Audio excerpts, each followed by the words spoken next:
street, they call it murder.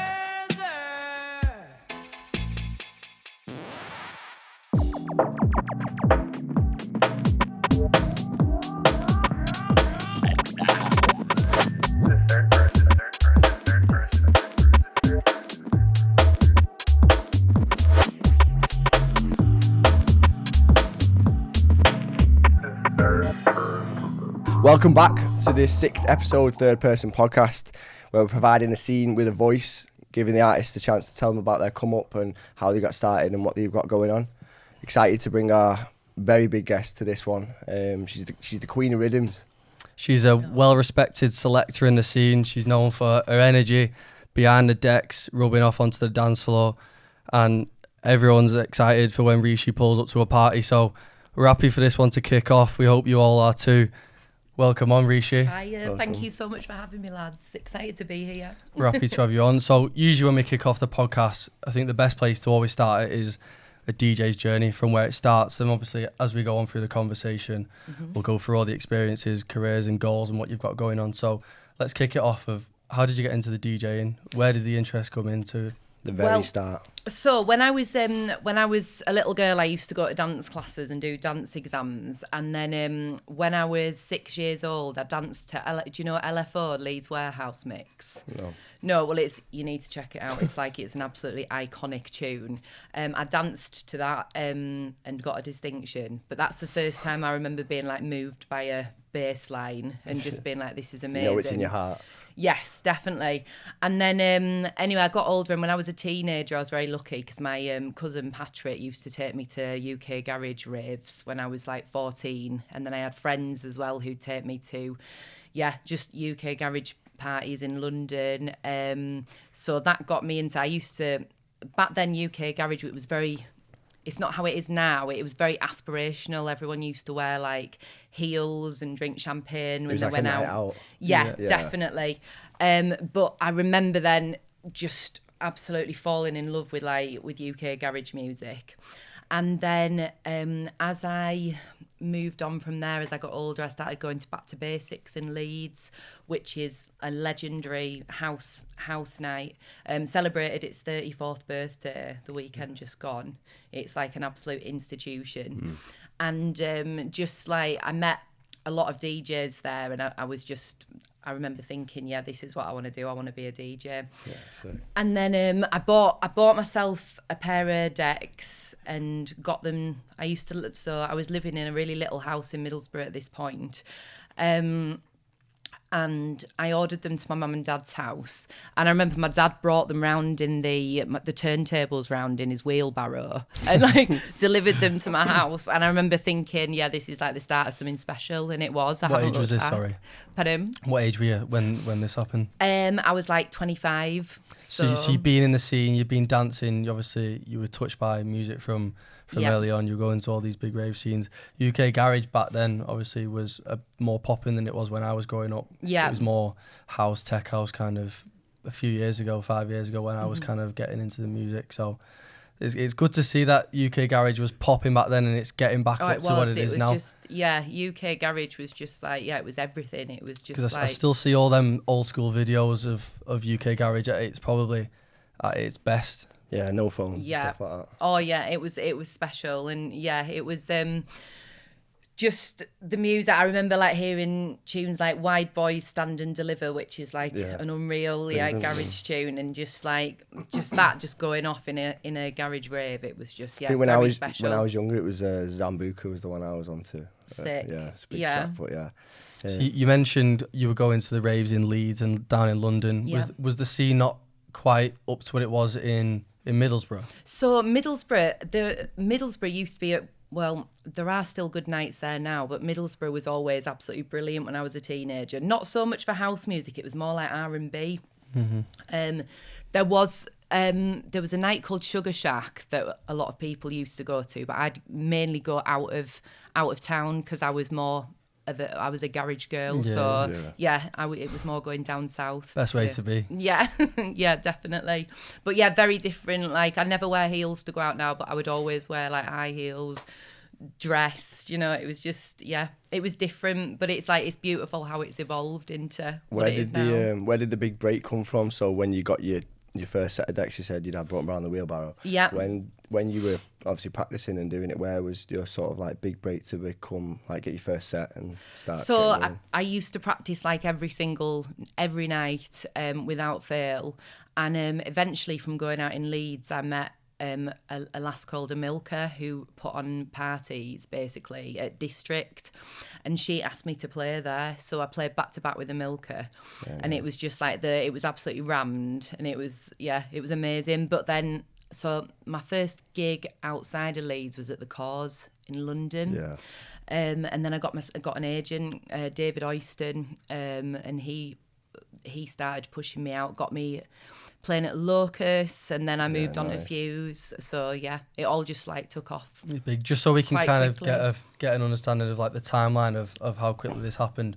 In Leeds, you had your first set at District. Yeah, so I've just said it took off quite quickly. It actually took a very long time. It was just like once I started playing out of Leeds, that's when it all happened much faster.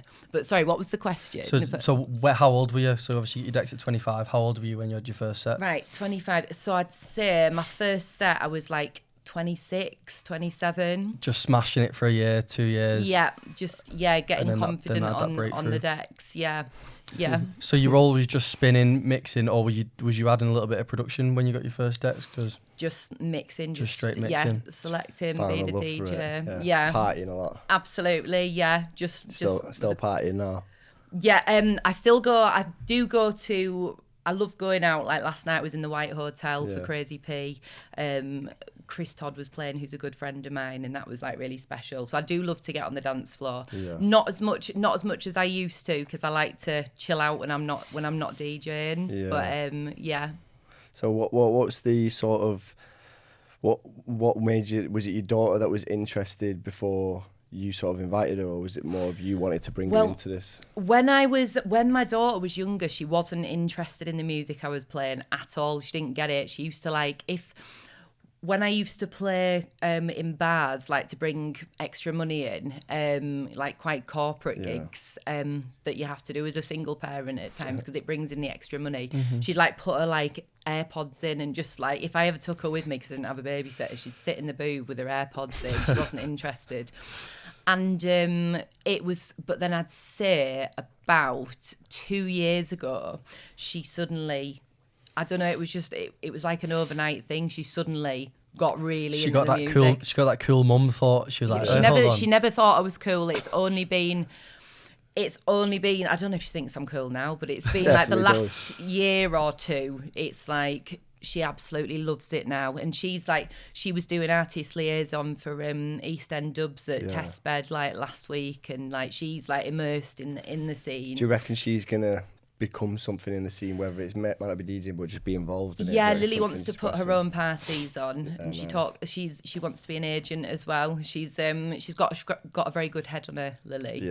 Yeah. So, but she absolutely, I mean, she's a teenager, but she's been to some of the absolute like best places in the world, like After Cap Sealy, Gotwood, like. She definitely thinks you're a cool mum after going around the world. She does now, which is lovely. Yeah. But I was like, yes, you finally got it. My mum's Rishi. Must be cool having your mum's Rishi though. So how was it balancing, obviously bringing up a child as a single parent, like you say, and obviously trying to build this career in DJing? What was you doing like as she was growing up? So, well, first of all, like I said, I'm very lucky. Like Lily is such a beautiful daughter. We've always had like such a good relationship and just life together. I've always really looked after myself, getting to the gym, eating healthy, meditating, yoga every day. Yeah, staying disciplined. Yeah. And I always think as well, like you've got to stick with your plan, not with how you're feeling. So discipline, definitely. So like there's been times when I've like got my daughter to bed and I'm tired, but I'm just like, no, I need to get on my decks and practice. Do you know, there's been, so just like sheer discipline. And I think being a single parent as well, it makes you very determined, because a lot of people will tell you that you can't do certain things, or they'll kind of say, they'll not so much now, but in the past, make out that they feel quite sorry for you because, it's going to be, it's hard for you. I bet you'd love to just go for it with DJing. But I've always just thought, like, no, I'll do what I want. I will, if I put my mind to something. So is now like the full-time DJing? So I am, sorry. So when was the sort of jump to maybe going full-time DJing? Is that where you're at now? So DJing is my main source of income, but I'm also a qualified teacher. So yes. Cool, I love that. So Rishi as a whole, the big question, I mean, I'm interested in is, where did the name come from? Reeshy. So my name's Marisha, which is Polish for Mary. Makes sense though. Yeah, and then my dad always called me Rishi. I actually got called Mo a lot at school. Mo? Yeah. For Marisha. I don't know why, it's because Morisha. I do know why, because Moesha was like a sitcom that was like really big back then. So Brandy, the singer. Yeah. She was like the main part on that. So I think that's where the name Mo came from. So is that your dad's Polish, is he? No, my mum. Your mum's Polish. Yeah, okay. yeah. So she's Polish and Italian, half Polish, half Italian. But her pen friend, was called Marisha, so she named me after her. Cool. Yeah. Love that. Where was sort of, as you've come through your whole journey now being a DJ, where's some of the best moments that you've experienced now? Like after you had this breakthrough when you were 27 and you've had so many sets back to every weekend. When I look at what I've done and how far I've come, I find it quite overwhelming at times because I'm like, how did I get here? Do you know what I mean? I've always took it one step at a time. Yeah. But it's like, just some. I'm trying to think, like just playing places like After Capsule, absolutely magical. Just Fuse Open Air, like always, and like an absolute highlight. I'm just trying to alongside all these big names as well, and you're very well networked around the scene. You know a lot of DJs. Is this just kind of over the time and getting a lot of respect off them? Does that come from like the partying aspect afterwards, or just like networking? I think it comes from just being sound, just having empathy and getting on with people, having time for people. Really, because of having my daughter young, I've always like just had to like pick when I'm going out, not being out every single weekend, you know what I mean?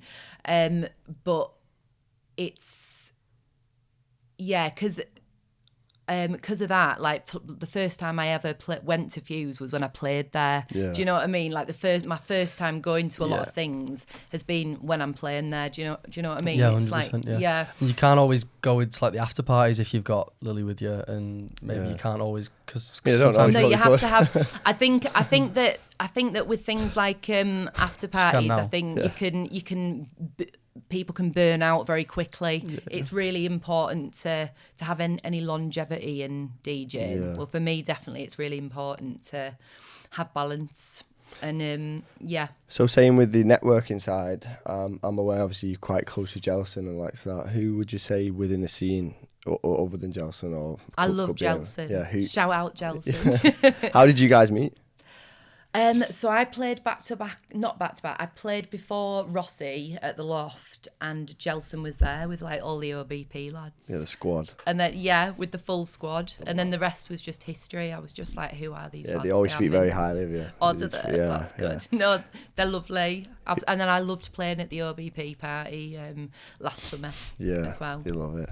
But like then Jensen, like in what you'd class as like the upcoming DJs who in a couple of years' time are just really gonna Jensen is one to watch. Huge. Yeah, he's so talented. So you've got that network with Jensen and Jensen, who's both of them are killing the game right now. But give it a couple of years' time, they're both gonna just sprout into being some huge names in the scene. You've also got that network with sort of the more respected and the guys who have been in the scene for a lot longer. How did you kind of build relationships with them as well as growing? So again, like I feel so blessed because for me, people like in lockdown, I used to listen to Truly Madly's Ghost Cast like every single day. It kept me sitting, like doing the cleaning, working out. I'd have Truly Madly's Ghost Cast playing, and then it's like, and now that I've played back to back with him, like all night long at the Loft, I'm like, God, how's that happened? It's surreal.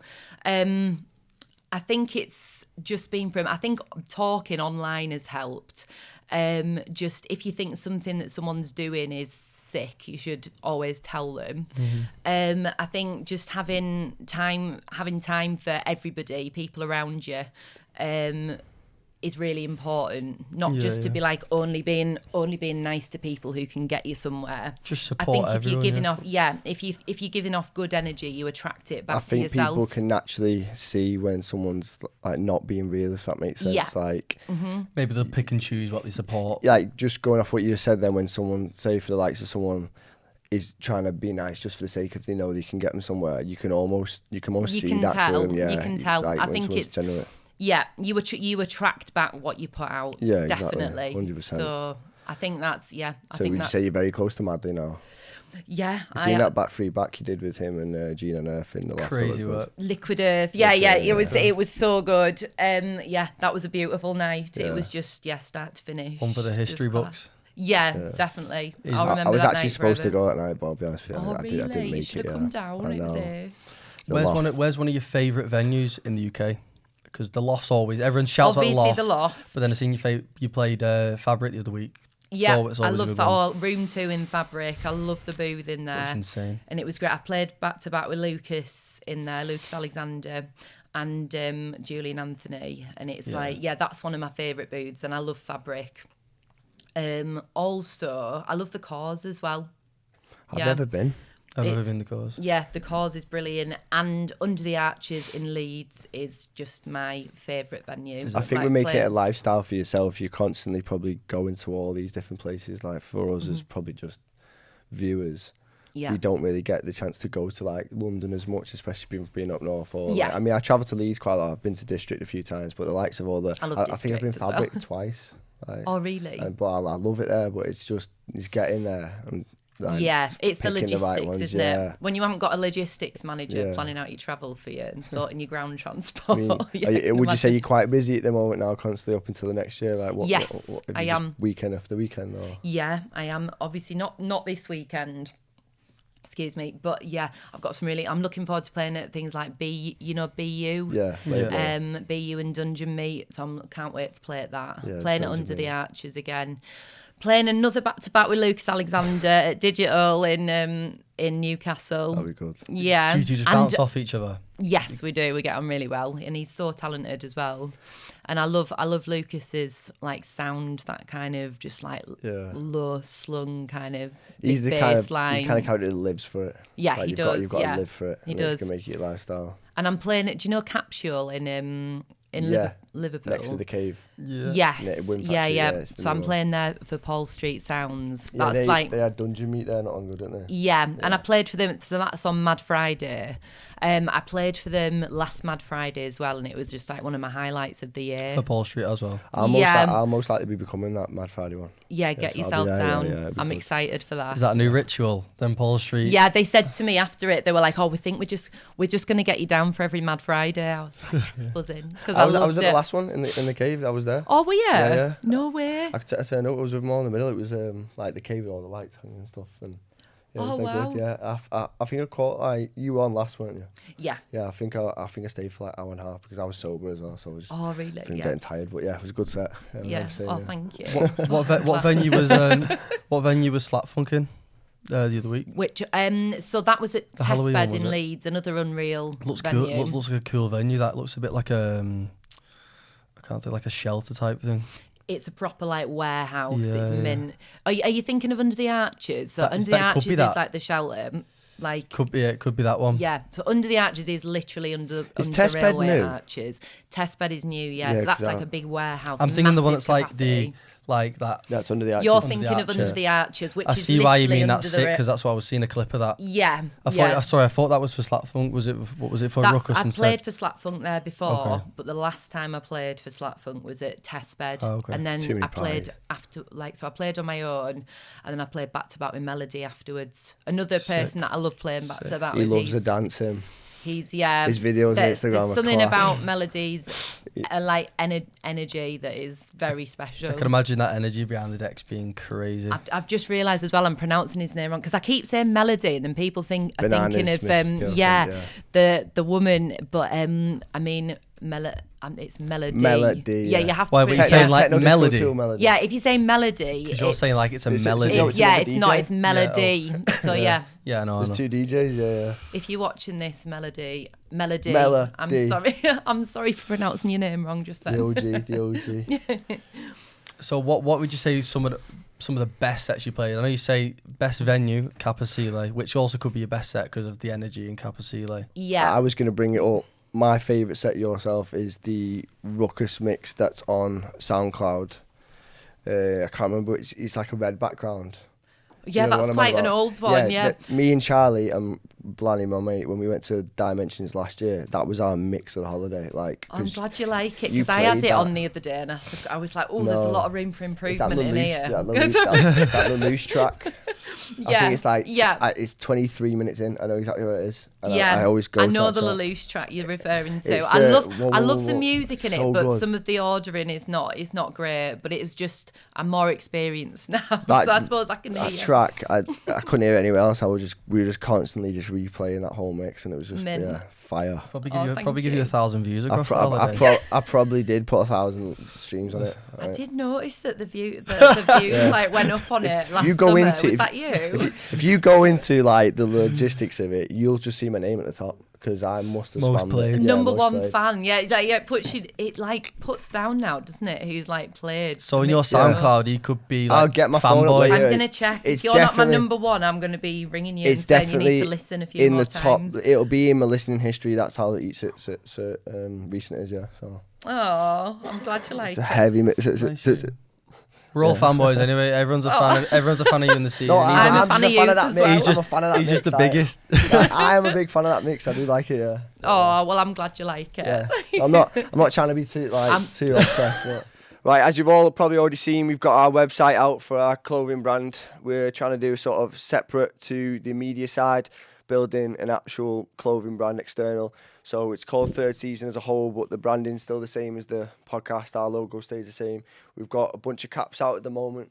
So if you want to go and buy a cap for your nan, go and buy a cap for your brother, buy a cap for your uncle, anyone, we've got caps for you. Caps for anyone. There's no one specific that suits a cap. Even Morris's granddad's got a third cap. Why don't you? So there's a colourway for you. Third.uk on the internet, and yeah, show some love. We'll have Third Season on the Instagram. We've got caps coming for babies. We've got everything. We've got baby grows a lot.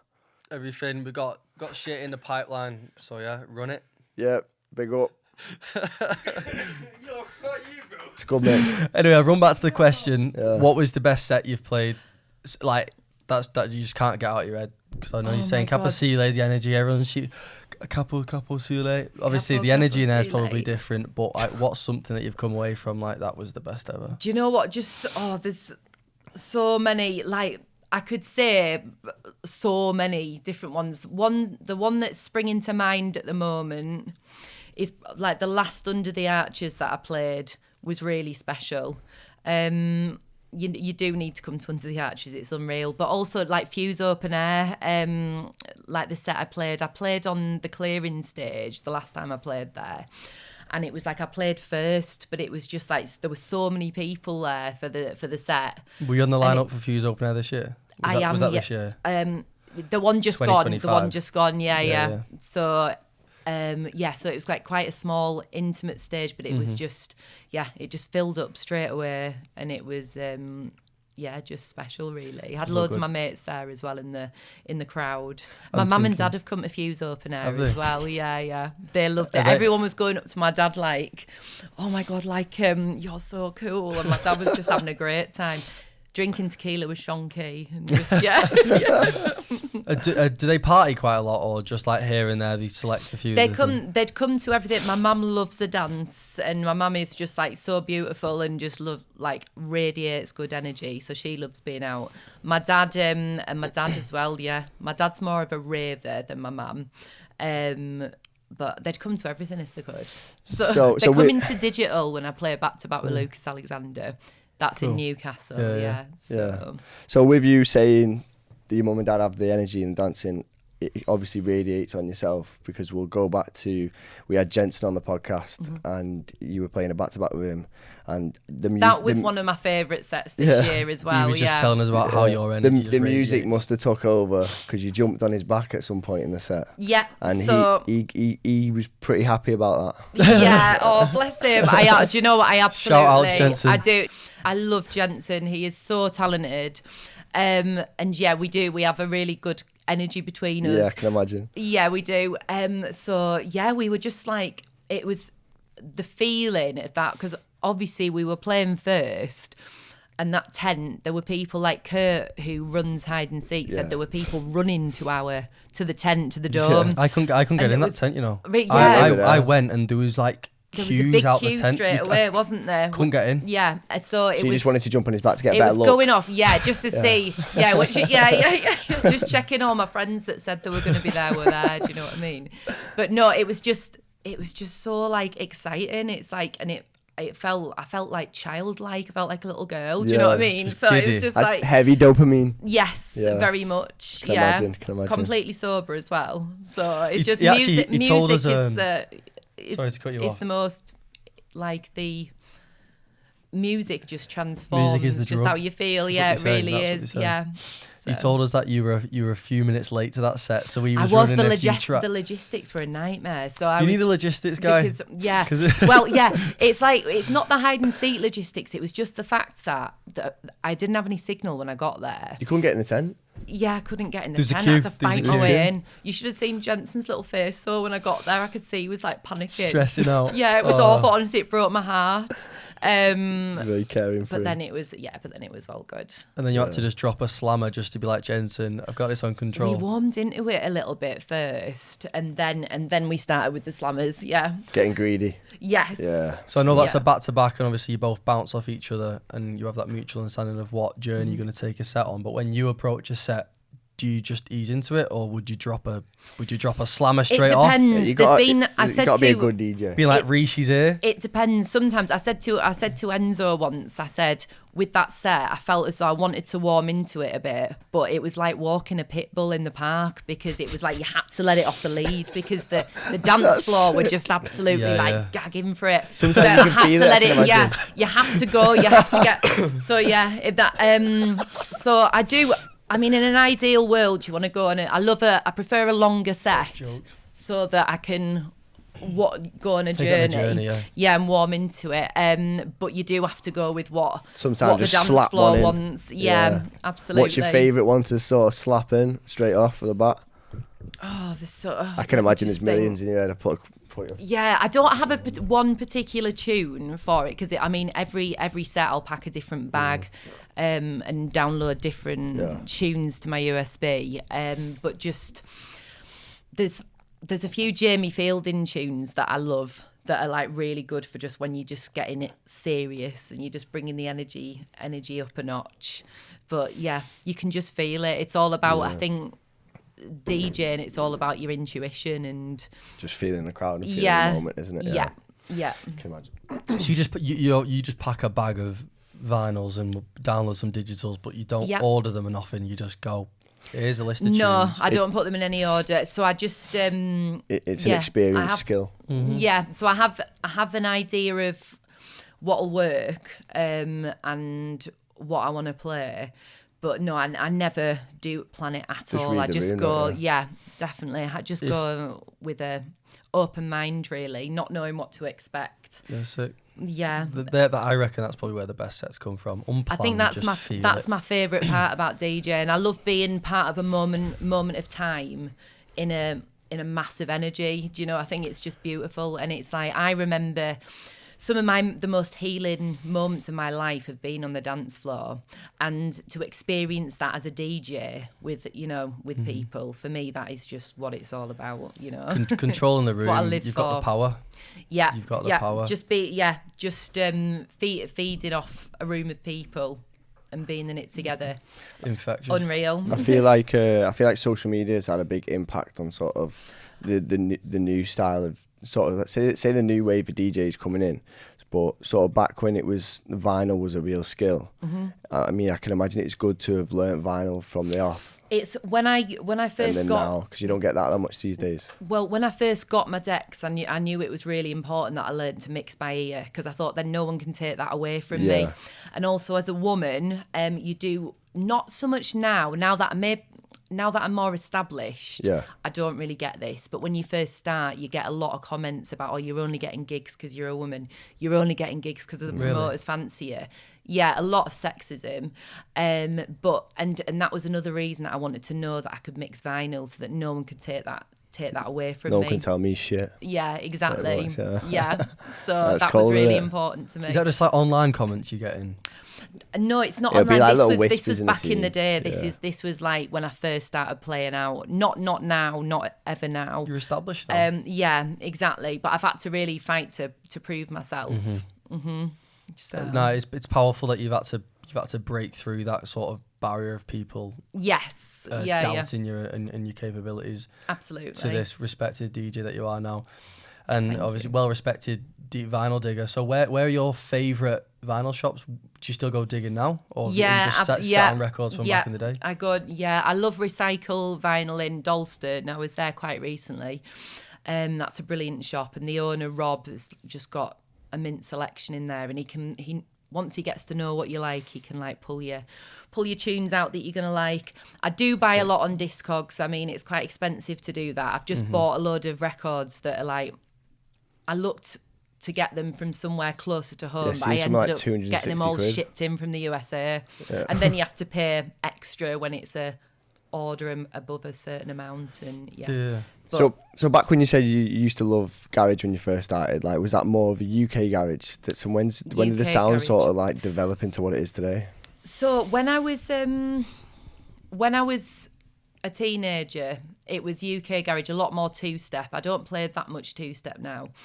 But then, because speed garage, which I play a lot of now, Yeah. speed garage was seen as being a bit chavvy, like it was seen as not being as classy.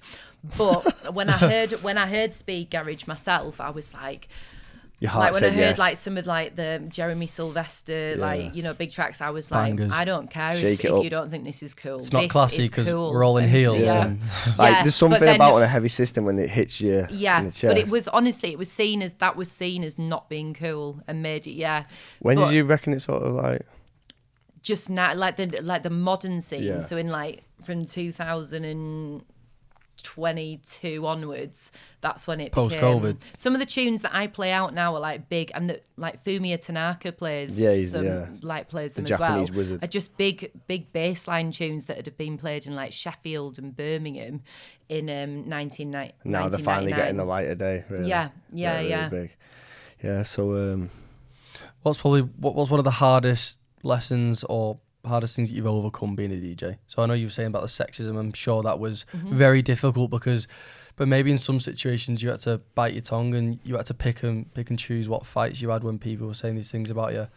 What's the hardest lesson that you've overcome? I think it's been just managing my mental health has been a big thing. I've got a condition called OCD, and when people think of OCD, they think of it as being like a thing that you love cleaning, and it's actually not like that. So I'm very familiar. I've got it. And I know someone very close to me with OCD. Yeah. Right. So you understand then.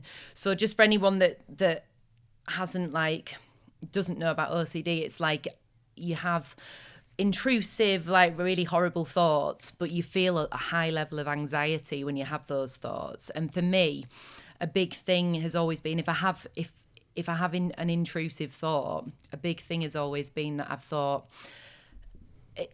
that makes me a bad person. And the OCD, the OCD will tell you to do things in threes or line things up really straight or whatever. Otherwise, I you grew up with want that intrusive thought to come true. That's what it's telling you. Mm-hmm. And before I knew I had OCD, I just thought, I used to think I was just like a really bad person, that I didn't feel I could speak to anyone about how I was feeling. And I got into a very, very bad place where I had to go to hospital. So, and then once I got my diagnosis, it was just such a relief to me. It Provided was you like some clarity. Yeah, it really was. And I realised I wasn't a bad person. I just had a mental health condition.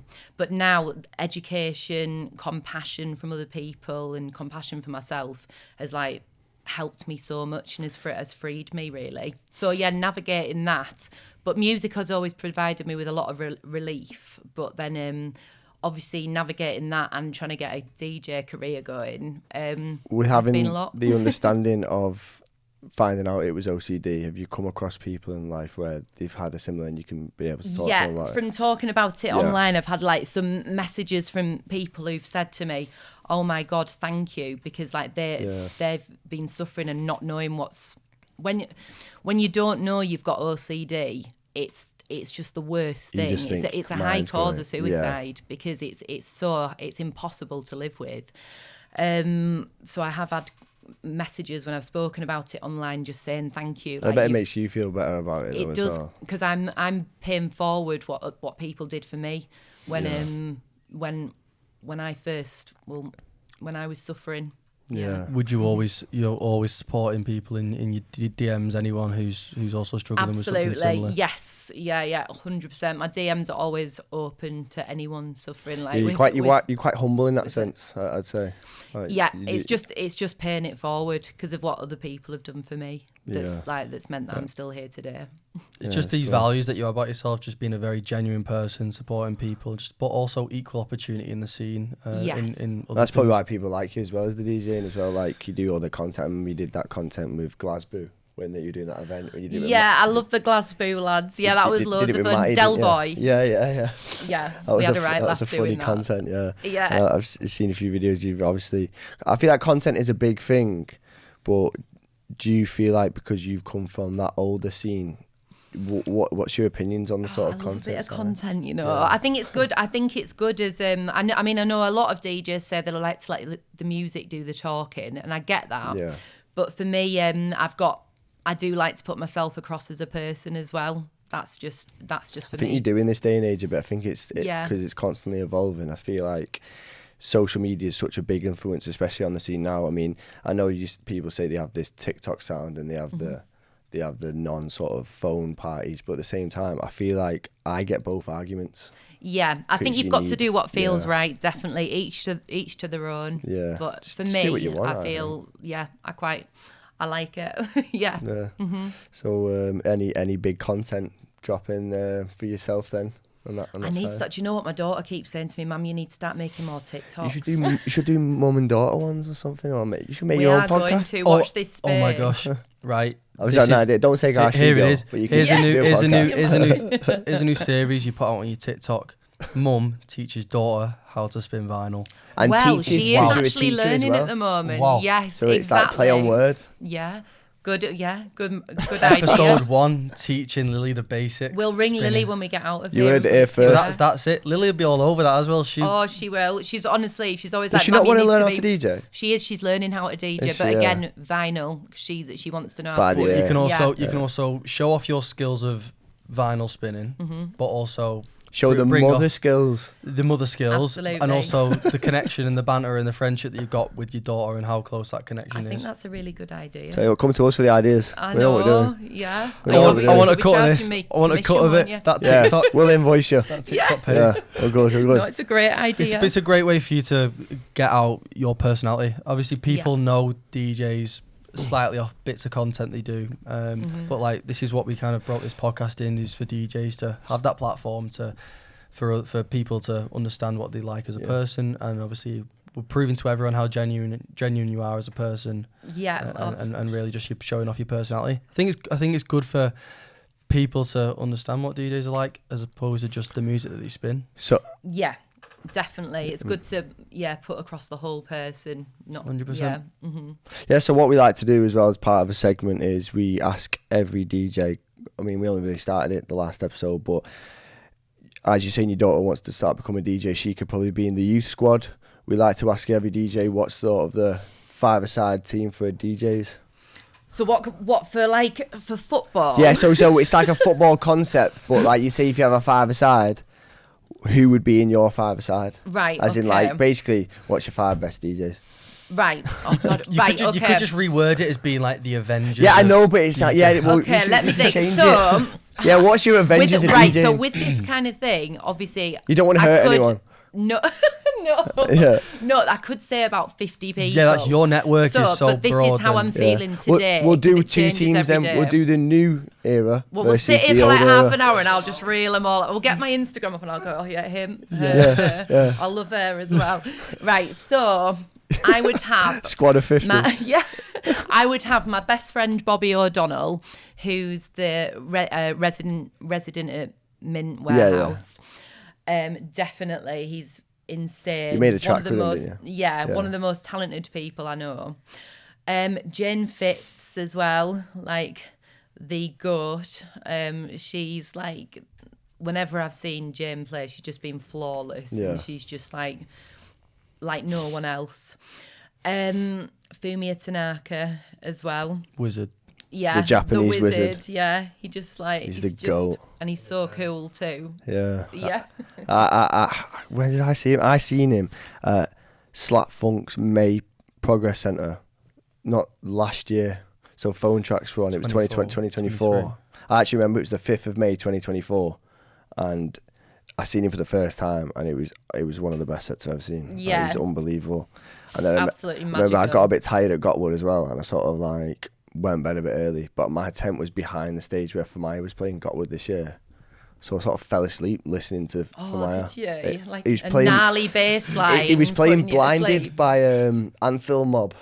Yeah. And I remember listening to it thinking, I've never heard anyone play that live. And I was thinking, Just only hypnotising him to you. play. Because I was gutted, I was just finished, and I was like, I need to go back to the tent. I was lying down, and when I got back in the tent, I just remember thinking, I'm right behind the stage here. I was looked at the phone, I was like, oh my God, Tanaka's playing. I was like, Bella. So I was just sat there listening, lying in my sleeping bag like that. You were enjoying Yeah. his set from the comfort of your tent. Yeah. That's a beautiful thing. Sorry, I've just gone off sidetrack. No, it's fine. Right, how many have I got? I've got 3 You've done 3. so You've done far. Sorry. Get Sonia Mounir on there as well. Yeah, class. And yeah, got to be Truly as well. Truly, man. Yeah. We'll make it a 9 aside. Keep going. Make it a 9 aside. Oh, wow. Sure, 20. 20, 50. Right. Enzo. I love Yeah, he's gotta be Enzo. there. Like, I really do. Like, with Enzo, I love when he's playing really, really deep as well, and just Yeah. yeah. When he feeding for the played crowd. in Fabric Room 1 recently, it was just, yeah, that was really, really special. Just a He took journey. it really deep, yeah. So how many I'd am I on just now? throw one more in. Put one more in. Throw one more in. Oh, there's so many that I could say. There's so many more. Do you know what? Just say Oh, the last one could I'm be gonna everyone. say- yeah, the last one can be Just a rolling substitute. The whole of OBP. Yeah, do you know? Yeah, the whole of OBP. That is a good shout. They are all so talented, though, aren't they? Yeah. Like just such a. I was brilliant with group of Simo lads. last night. He was partying to Jamiroquai. It was fun, but yeah, it was a Oh good yeah, night. you went to see Jamiroquai Yeah, it last was night, good. didn't It you? was good. Yeah, we had a So, good am I time. right in saying that you don't really produce? Or you No, don't I'm more publish? of a DJ. The music that I've made has all been in the studio with Bobby, who is just like amazing producer and engineer. Just he works so quickly. If you've got an idea in your head and you like sing it or say this is how you want it to sound, Bobby's just like got That's it the straight art away. of being a good producer, though, Yeah, is to be able to take definitely. the idea from your head and put it onto the software. How Yeah. have That's you the hardest found? How have you found growing up in the scene but not producing? Has there been any effect? Has it been challenging? I mean, I think I'm very lucky because I know that it is important for a lot of people to produce. For me personally, I've been very lucky because I've managed to get to where I am and keep going where I'm going without the producing. Yeah. I am a DJ at the end of the day, and like selecting tunes, digging for tunes, and creating a journey through a set. That's my craft. That's your niche. Yeah, and 100%. I'll never kind of apologise for the fact that I am not really as much of a. I'm not a producer. Well, you're just resonating with This the fact is that just that's your skill. Yeah, and Your this skill's is what mixing. feels right. And it's like you've got to. I'm putting across like myself and being authentic. So it's like, yeah, I'll just keep You don't going. have to be. Keep going with that. You don't have to be, and you're doing very well. Thank you. Not producing. Doing my best. 100%. And I know it's important for a lot of people to produce for networking possibilities. And I do get that, but for me, it's been my journey's just been a bit different. I think you either have to be a really good producer or you have to be a really good networker. And I feel like both of them can get you to where you need to be, but you need to be either locked into one or locked into the other. Or a Like, good producer or a good Yeah. track digger. And that's the rather best. just- Yeah, But if you true. network, it's all at the same time. It's having the skill, but it's also like everything in life. It's not what you know, it's who you know, isn't it? And it's like I think a lot of your success will come from having a lot of self-belief as Yeah. well, and being like sure. what manifestation. Yeah, manifestation is good as well. I mean, sometimes recently I feel quite uncomfortable with talking about manifesting, because I think about people who are living in like war-torn places like Gaza or whatever. I think what can manifestation it's do nice for for them? me being able to manifest living in Leeds, in my nice flat, but it's like, so sometimes I feel a bit uncomfortable with it, but yeah, manifesting for me Because they would be been a big part manifesting of what it. we would consider a miracle. Yes, Things exactly. that aren't. You've So- got to count your blessings. So would you not Yeah. say it's part of your manifestation would not be one of your sort of your main mindset? It What is. would you- I just think recently I've been a bit like just quite aware of how privileged I am, and just like as I've got older, I really notice all the little things in life to be grateful for. And I think just thinking about people that don't have those privileges, it has made me question the way I talk about manifesting a bit. Yeah. Because I'm like, I don't know. It's like there's a lot of luck in it as well. Yeah. Do you know what I mean? Like, So what is the overall mindset for yourself? Like in What do you regards to preach? everything, like what is your What do I preach? What is Reeshy? Like? self-belief and just taking myself as just who I am. So just accepting, like, sometimes you're going to have days where you feel awkward or a little bit off or whatever, but it's just accepting and still loving yourself just the way that you are. And it's just as well knowing why you're doing it, why you're DJing, because the you passion. love the music, just knowing why you're there. And I think that if you just stay strong in those things, you'll do well. How important is it to block out all the outside noise and just focus on yourself? Because I think that's something that so many people struggle with, is taking other people's opinions into account when it's what you want to do that matters. Yeah, I think that's where discipline comes in. So you've got to be locked in. You can't be on your phone all the time. You've got to be doing things to keep yourself healthy. For me, meditating is a really important part of my day, and good for blocking out outside noise as well. I think it's just important to you're in your lane, let other people be in their lane. Yeah. So yeah. 100%. If you cross paths, you cross paths. That's it. So with you being in your lane, what is the goal for your lane within the next 5 years? So we'll have to go into the White Hotel last night. I want to play at the White Hotel. That is my goal. Yeah, definitely. But with with everything, 5-year plans, I used to think like this, but now I am very like rooted in the present moment. In 5 years, I want to be just. I guess you don't really happy need to sort of and- plan like that, really, because It's- I mean, there's always progression, isn't there? I can imagine for yourself, you're probably always setting the bar, but at the same time, it's like You've really got to enjoy the journey. Yeah. I think that when people are constantly thinking about the next thing, it can become quite. I think it can Overwhelming. become quite toxic and bad for your mental health as well. I think you've really got to appreciate the journey, because there's been times where I've thought, I really want to play this gig. I really want it to come off. And then like the promoters got in touch with my agent or whatever, and I've been thinking, oh please, I really want to get this gig. I hope it happens. And then I've got it. The amount of time that I've spent being happy about that gig that I've wanted to get for years has been about a minute. And then I've thought, oh, now that I'm on to the next thing. And I have, and I've caught myself doing that. I've And got that booked I've in. had What's to break next? away from it. Yeah, I've had to break away from it and start just appreciating the present moment and like what I've got. Yeah. Because otherwise it's just not enjoyable, because you just become so unaware of Yeah, the I present understand. moment. If you put all your energy, into the present moment, it can unlock doors in the future. and it's easier said than done, but it's I think it's really important that you do strive to be present as much as you can. So with you saying earlier on, just going back to when you said one of your favourite sets was hide and seek with Jensen. would you say that was the favourite back-to-back? Or because you've done a lot. Again, That's a big back-to-backs. question. There's I've played I remember that one with back-to-back. Georgie. When I was a think big one. about, I've played back-to-back with Chris Stussy. I've played like Julian Anthony. That was my melody. There's so many people you can't pick one. So it's like You've ticked off so many. I couldn't. elite I back-to-backs. couldn't pick. I couldn't pick one. Right, what we're going to do is going to do a 5-a-side back-to-back. No, Oh my god, no! I would so Under struggle. pressure here. It's like because you just can't compare them. You really can't, because they're all so special in their own way. Yeah. That one that you mentioned with Georgia under the arches. Yeah, I mean, I've seen videos. It looked good. Yeah. I mentioned it to Lucas, but what do you prefer? Playing solo or back-to-back? Because back-to-back goes a journey, track for track. It's an absolute I feel competition. like more they're very- solos a journey. They're very different. It depends. I mean, I do So far. love playing on my own as well. I may have an all night long in the diary in the next few months, which I can't wait for. We'll come then. So I do. Yeah, please, I'll put you on the guest list if you want. Please do. So That's it. I It's do- off. Yeah, there's not a room. There's not enough room. Sorry. all of you. Nah, 5. So- Dan will stay at home. Dan will be your sound engineer for a night. Oh, that would be great, actually. Yeah. So he'll be- Keep it all sounding fat. He'll be your ghost producer. Yeah. Sounds good. But yeah, they're very different. I do love back-to-backs as well. It's just, it depends on what you're playing at. And Do you reckon your dream is to play back-to-back with Lily one day in a big venue? oh, that would be Imagine. lovely. That'd be good. I might I shed a think tear. it will happen. Should it do? I might shed a think tear. I will. yeah. I'll be crying the whole way That'd be through. sick. Yeah.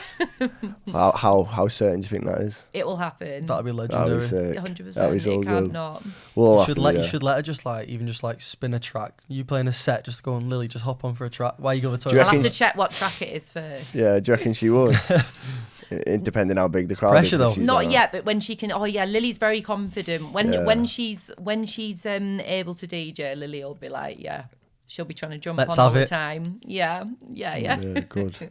So going back to your mindset and your mental health type of thing, I assume you don't get nervous for sets nowadays, but you might do.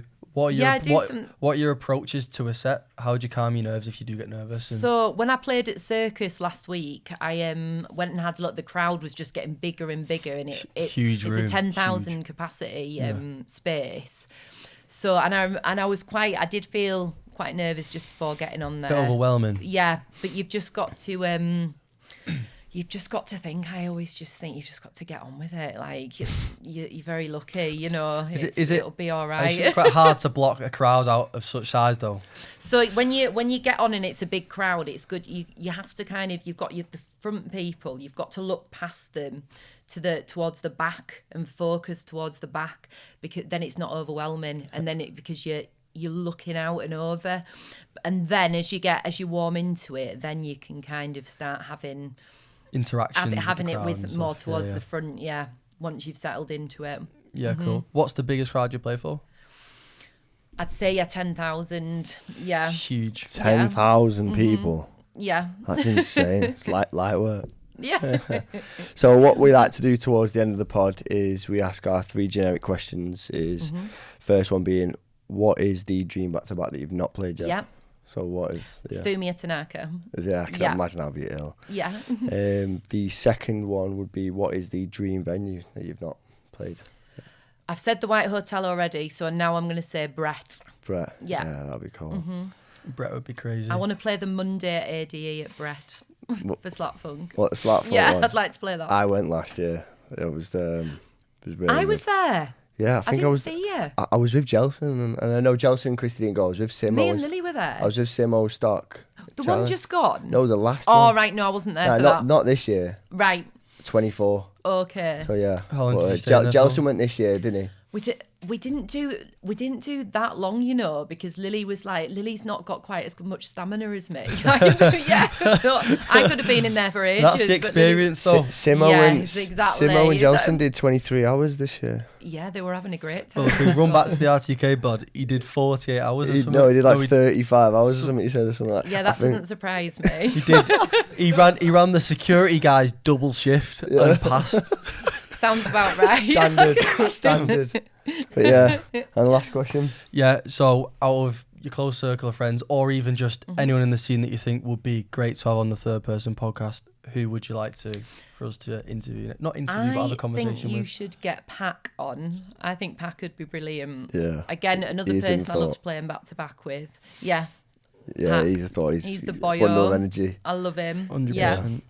Well, Rishi, we've really enjoyed having you on and having this conversation. Thank you so much. It's been great to get lovely. insight about you and really kind of your mental health and sort of just your values that everyone gets to see, and hopefully people can sort of resonate with, but also just connect with you on a deep level with. Oh, thank you so much. Big up everyone watching every episode so far. We can't thank everyone for the support. Big up, keep liking everything, and we'll be back with another episode soon. But big up, Rishi. Appreciate that. Love everyone. Thank you. Thank you. I'm sat crying then.